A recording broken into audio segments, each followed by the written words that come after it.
तो भाग 2 में स्वागत है आपका। आज हम पढ़ेंगे परिमेय 6.1 से आगे। तो यदि दो रेखाएं परस्पर प्रतिच्छेद करती हैं तो शीर्षाभिमुख कोण बराबर होते हैं। ठीक है, ये हम प्रूफ करेंगे। तो यदि दो रेखाएं परस्पर प्रतिच्छेद करती हैं तो शीर्षाभिमुख कोण बराबर होते हैं, ये हमें प्रूफ करना है। ठीक है, तो पहले हम लिख देंगे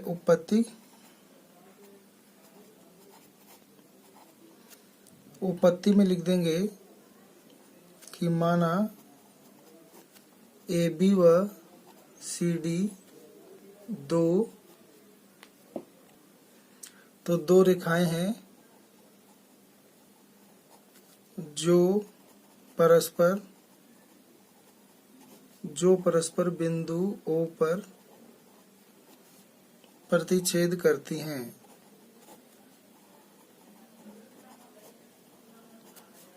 तो हम ऐसे बना लेंगे कैसे भी कि दो रेखाएं ऐसे बना लेंगे।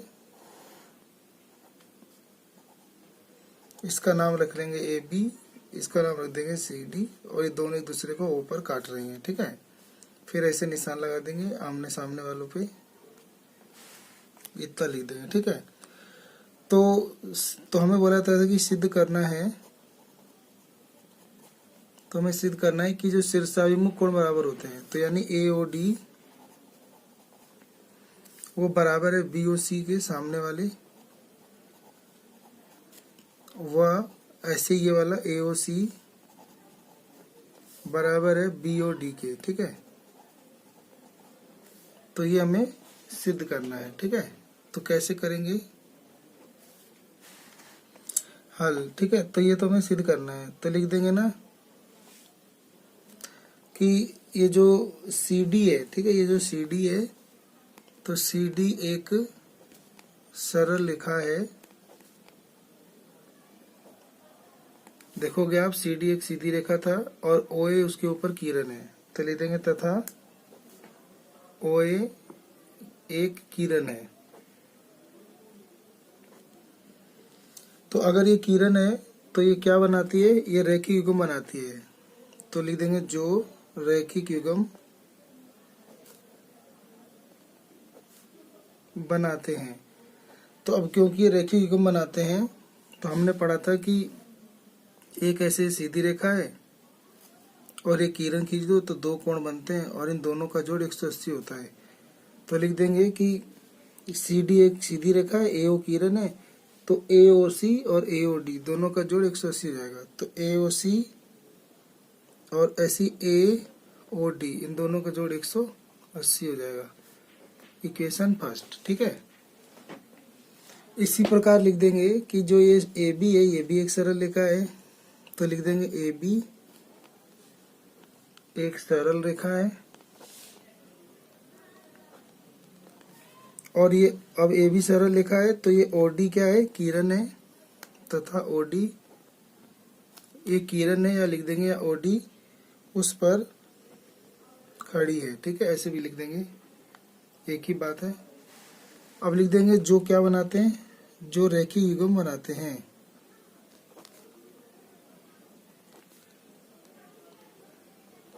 अब ये रैखिक युग्म बनाते हैं तो इनका भी जोड़ कितना होगा, 180। तो ए ओ डी और बी ओ डी इनका जोड़ 180 होगा, तो लिख देंगे ए ओ डी और बी ओ सी इनका जोड़ कितना जाएगा, 180। ये इक्वेशन 2 हो जाएगा। अब ये भी 180, ये भी 180, ये दोनों बराबर, तो ये दोनों भी बराबर हो जाएंगे।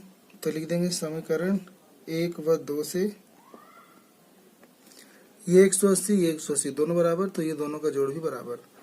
तो ए ओ सी प्लस बी ओ सी ए ओ सी और ए ओ डी बराबर हो जाएगा इसके ए ओ डी और प्लस बी ओ सी के। तो ए ओ डी सेम था, कट जाएगा, तो बच गया आपका ए ओ सी बराबर बी ओ सी। तो आमने सामने के बराबर कर दिया हमने कि ए ओ सी बराबर बी ओ डी।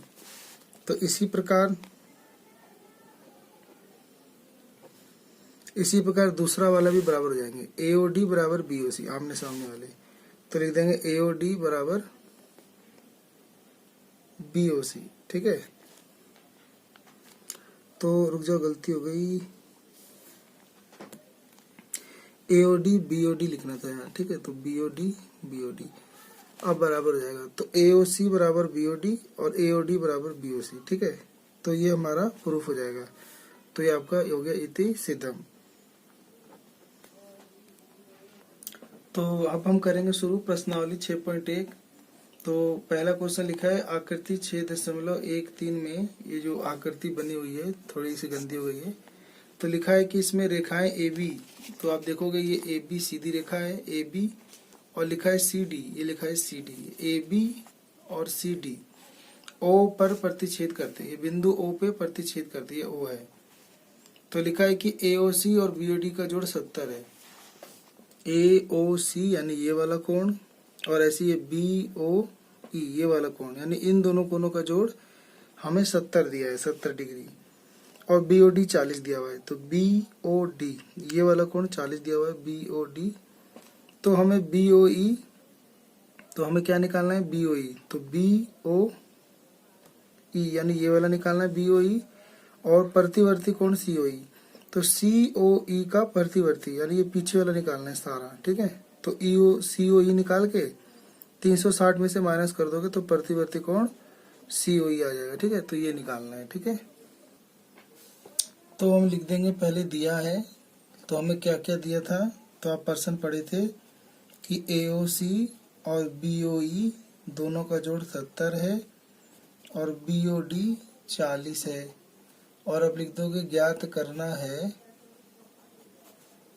तो क्या क्या ज्ञात करना है, एक तो BOE निकालना है और दूसरा प्रतिवर्ती यानी रिफ्लेक्स एंगल COE निकालना है, ठीक है। तो एक तो BOE और एक ये, इन दोनों का जोड़ दिया हुआ है कितना है 70। तो और ये BOD कितना दिया हुआ है, ये 40 दिया हुआ है। अब ये 40 तो ये भी क्या जाएगा 40 हो जाएगा, क्योंकि ये आमने सामने के कोण क्या कहलाते हैं शीर्षाभिमुख कोण। तो हम हल में लिख देंगे कि कोण ये वाला BOD बराबर हो जाएगा इसके CO या AOC के बराबर हो जाएगा, ठीक है। ये दोनों बराबर हो जाएंगे 40 डिग्री के। क्यों? क्योंकि आमने सामने के कोण क्या कहलाते हैं शीर्षाभिमुख कोण, या इसको ऊर्ध्वाधर सम्मुख कोण भी बोलते हैं, वर्टिकली अपोजिट एंगल, ठीक है। अब हमें पता चल गया कि जो AOC है वो 40 का है, ठीक है। अब हमें दिया था कि AOC और BOE इन दोनों का जोड़ 70 है। तो अभी हमने AOC 40 निकाला है, तो 40 प्लस BOE बराबर 70 डिग्री। तो BOE निकालने के लिए 70 घट जाएगा, 40 उधर जाके 70 में से घट जाएगा, तो BOE कितना जाएगा 30 डिग्री, ठीक है। तो हमें पता चल गया कि ये भी 40 है, ये 30 है। अब हमें ये निकालना है COE। तो पहले हम देखेंगे कि ये सीधी रेखा जा रही है, तो सीधी रेखा जा रही है, तो इन तीनों कोणों का जोड़ कितना होगा 180। तो लिख देंगे कि AOB एक सरल रेखा है यानी स्ट्रेट लाइन है। तो सरल रेखा है तो तीनों कोणों का जोड़ 180 होगा। तो कौन कौन सा जोड़, तो AOC plus COE plus BOE, ठीक है। तो इन तीनों का जोड़ कितना होगा 180। तो हमने तीनों का जोड़ 180 लिख दिया। ये आया था 40, ये निकालना है, ये आया था 30, 40 30 70 उधर जा घट जाएगा, तो COE आ जाएगा 180 में से 70 घट के 110। लेकिन हमें तो क्या निकालना था प्रतिवर्ती कोण COE। तो जिसका भी प्रतिवर्ती निकालना हो तो 360 में से ये वाला कोण घटा देंगे, ठीक है। प्रतिवर्ती का मतलब क्या होता है कि आपको COE का पीछे वाला कोण निकालना है सारा, ये पूरा। तो उसके लिए केंद्र पे कितना कोण होता है 360। तो 360 में से ये COE कितना आया 110। तो 360 में से ये 110 घटा दोगे तो 250 हो जाएगा ये वाला, ठीक है। तो 360 डिग्री में से 110 डिग्री घटा देंगे तो 250 डिग्री आंसर आ जाएगा, ठीक है। तो लिखा है आकृति 6.14 यानी ये वाला। तो आकृति 6.14 में रेखाएं एक्स वाई। तो ये देखिएगा आपको ये एक्स वाई है और एम एन, ये आपका एम एन है, ठीक है। तो एक्स वाई और एम एन बिंदु ओ पर प्रतिच्छेद करते हैं। तो ओ पर ये रहा, काटते हैं, यानी पी ओ वाई 90 है। पी ओ वाई ये 90, ऐसा निशान 90 होता है। समकोण ए और बी का अनुपात 2:3 है। ये ए और ये बी है, इन दोनों का अनुपात 2:3 है। तो सी ज्ञात करो। तो हमें ये वाला सी निकालना है, एक्स ओ एन, ये सी निकालना है, ठीक है। तो करेंगे। तो हमें दिया था कि पी ओ वाई 90 है, ए और बी का अनुपात 2:3 है, इनका अनुपात 2:3 है। फिर हमें सी ज्ञात करना है, ठीक है। कैसे करेंगे हल? तो जो भी अनुपात दिया रहता है उसे हम कुछ मान लेंगे एक्स एक्स में, ठीक है। तो हमें माना कि जो ए अनुपात बी है वो मान लेंगे कि वो 2x और 3x है, छोटा x, ठीक है। अब देखेंगे कि एक्स ओ वाई एक सरल रेखा है, एक्स ओ वाई एक सरल रेखा है, यानी एक सीधी रेखा है। तो इन तीनों का जोड़ कितना होगा? तो ए को जोड़ो, बी को जोड़ो, और ये वाला तो पहले ही दिया था 90, तो इनका जोड़ हो जाएगा 180 डिग्री, ठीक है। इसका अनुपात क्या था? 2x और इसका 3x। ये प्लस का 90 है, उधर ले जाके घटा देंगे 180 में से, ये जुड़ जाएगा तो 5x, और 180 में से 90 गया 90, 5 कहाँ जाएगा? 90 के डिवाइड में आ जाएगा, तो ये 18, x का मान 18 डिग्री आ जाएगा। ए और बी निकाल लेंगे, ए था 2x और बी था 3x। तो 2x का मतलब 2 गुना x का मान 18, 3x का मतलब 3 गुना x, x का मान 18, 18 दूनी 36, 18 3 54। लेकिन हमें क्या निकालना है? सी। हम सी निकालने के लिए देखेंगे कि एम ओ एन भी एक सरल रेखा है और बी और सी का जोड़ 180 होगा, क्योंकि ये रेखीय युग्म बना रहे हैं, लीनियर पेयर। तो हम लिख देंगे एम ओ एन एक सरल रेखा है। तो इसका मतलब क्या होगा कि बी और सी का जोड़ 180 होगा, ये रेखीय युग्म बना रहे हैं, लीनियर पेयर। तो अभी बी का मान 54 आया था, तो 54 प्लस सी बराबर 180। सी निकालने के लिए 180 में से 54 घटा देंगे, सी का मान 126 डिग्री आंसर, ठीक है।